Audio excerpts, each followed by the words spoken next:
Hi, thank you for watching Digging into China. I'm Dong Shong.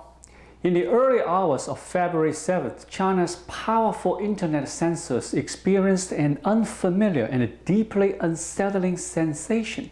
They felt they were losing control. The news was spreading quickly that Li Wenliang, a doctor who had warned about a strange new viral outbreak, had died of COVID-19. Before his death, he was threatened by the police and was accused of peddling rumors.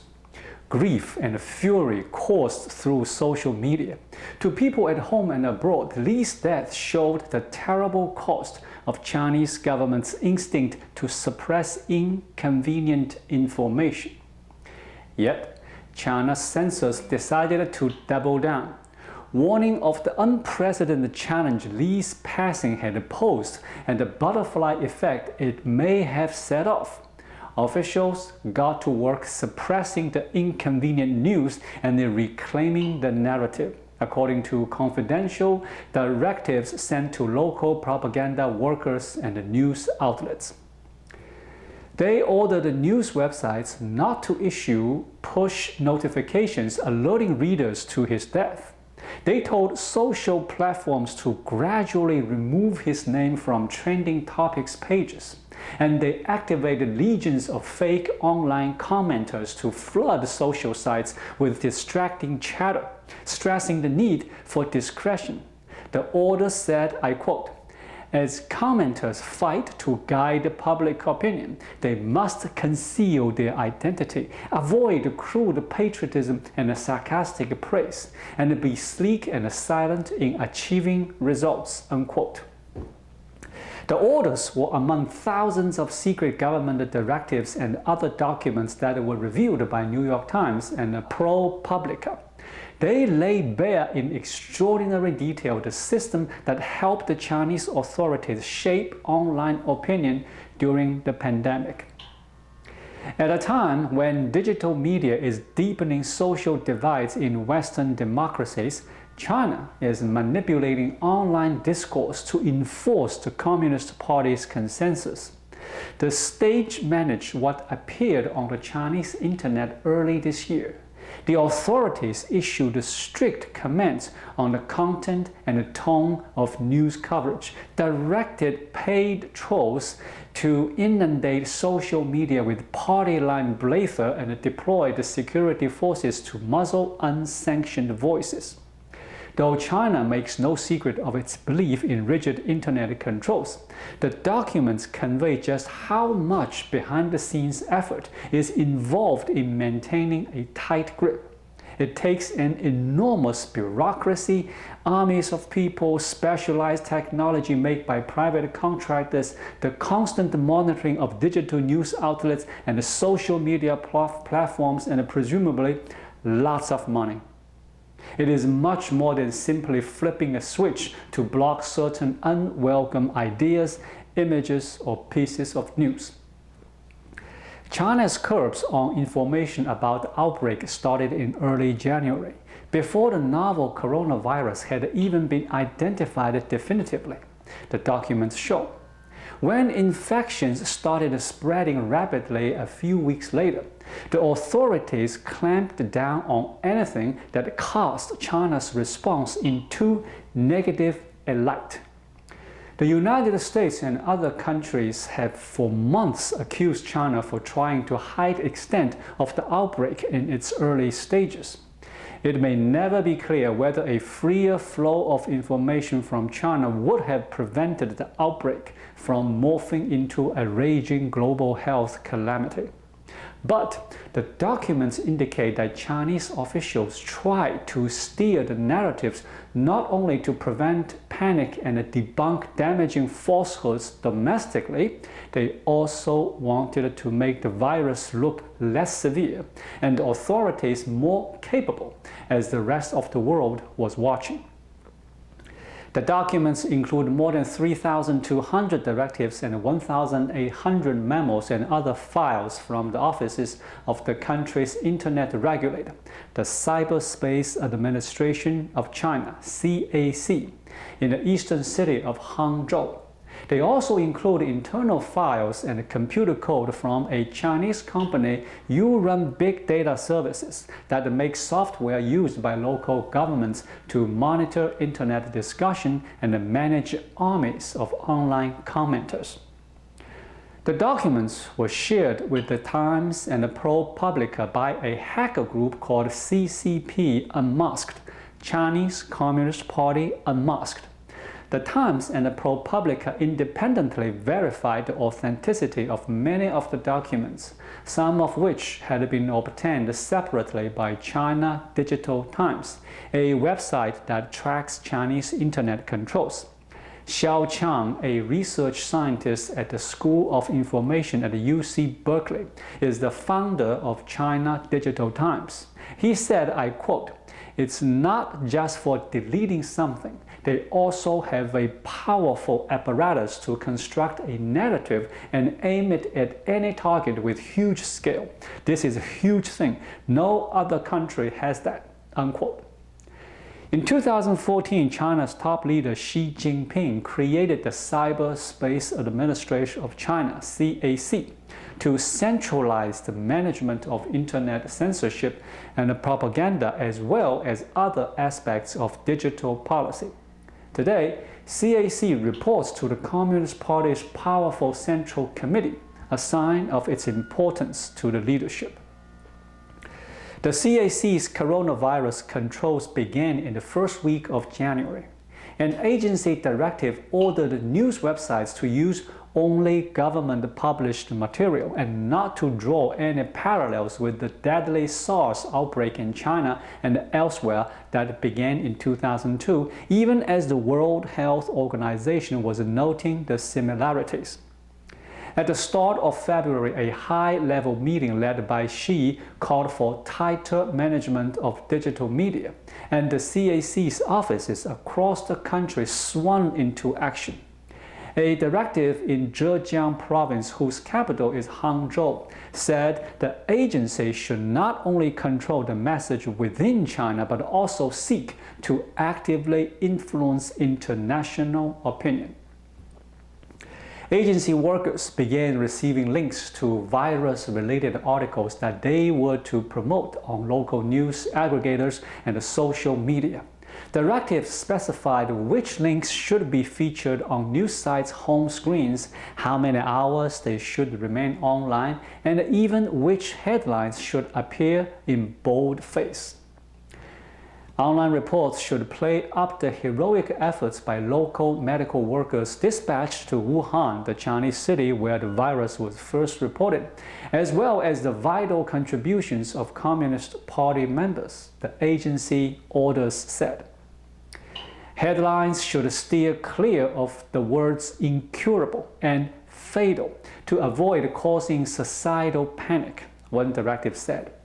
When covering restrictions on movement and travel, the word lockdown should not be used, said another.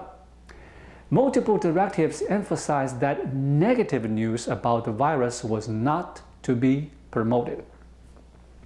News outlets were told not to play up reports on donations and the purchases of medical supplies from abroad.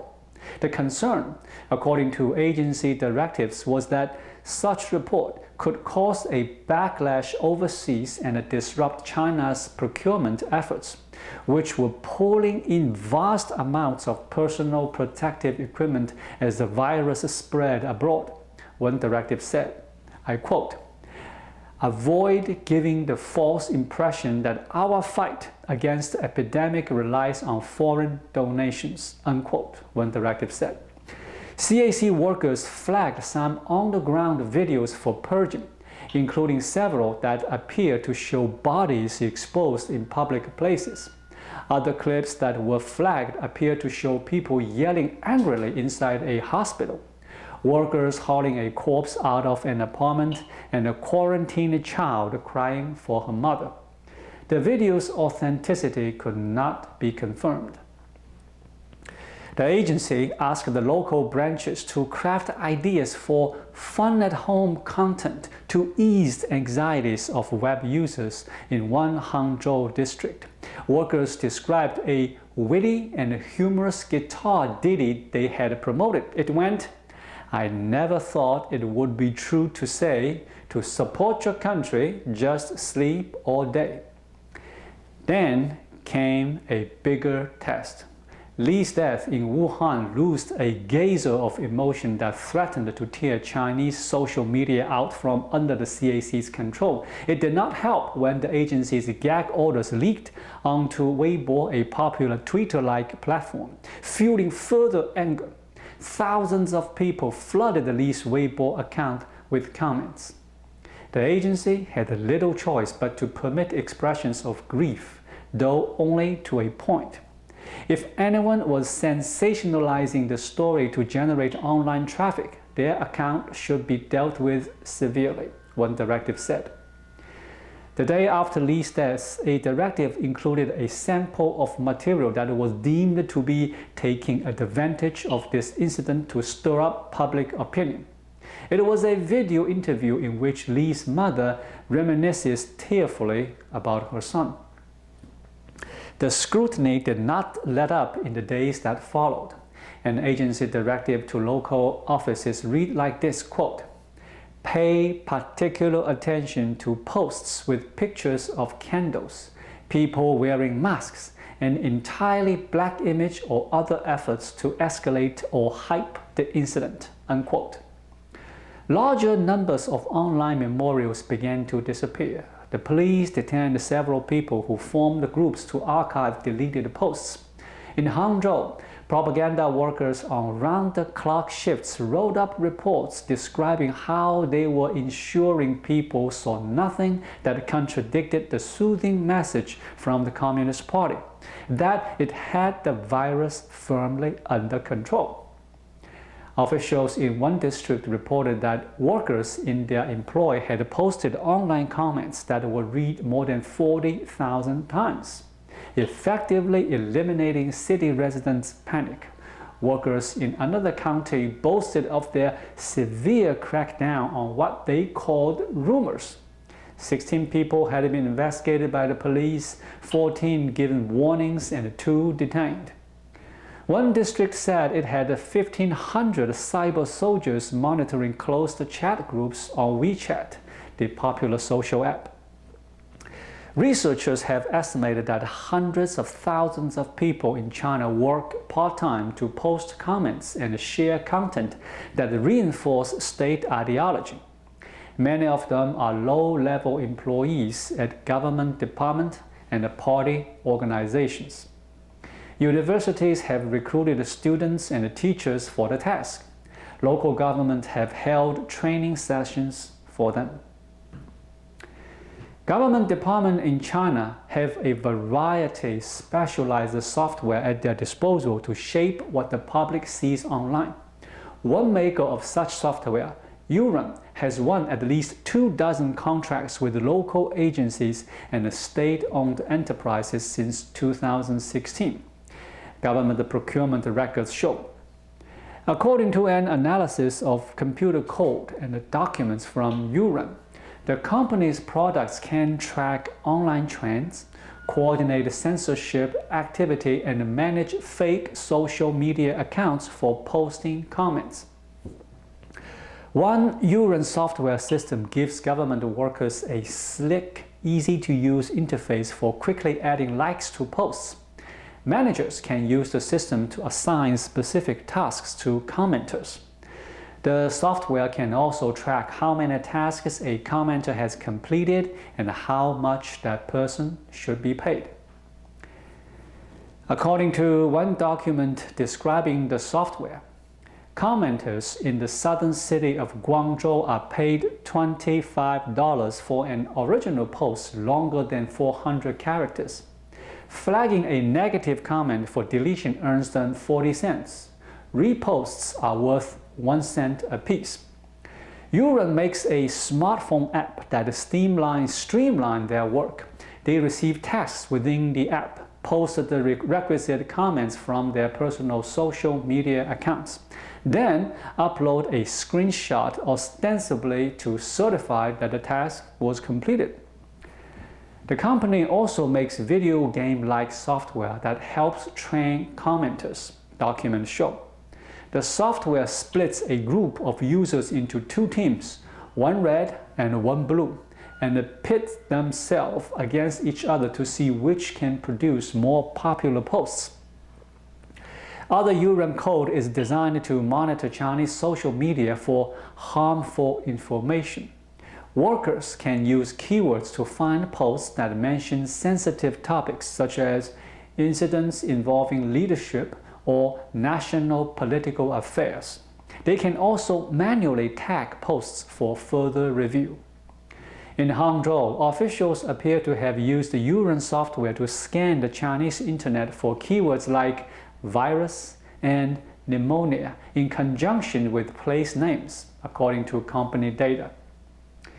By the end of February, the emotional wallop of Li's death seemed to be fading. CAC workers around Hangzhou continued to scan the internet for anything that might perturb the Great Sea of Placidity. On March 12, the agency's Hangzhou office issued a memo to all branches about the new national rules for internet platforms. Local offices should set up special teams for conducting daily inspections of local websites, the memo said. Those found to have violations should be promptly supervised and rectified. The Hangzhou CAC had already been keeping a quarterly scorecard for evaluating how well local platforms were managing their content. Each site started the quarter with 100 points. Points were deducted for failing to adequately police posts or comments. Points might also be added for standout performances. In the first quarter of 2020, 2 local websites lost 10 points publishing illegal information related to the epidemic, that quarter's score report said. A government portal received an extra 2 points for participating actively in opinion guidance during the outbreak. Over time, the CAC office's reports returned to monitoring topics unrelated to the virus. Noisy construction projects keeping people awake at night, heavy rains causing flooding in a train station. So, the China you see online in China may not be what it appears to be. Thank you for watching. Please leave a comment and subscribe to my channel. Just click the subscribe button right here. I will see you again shortly.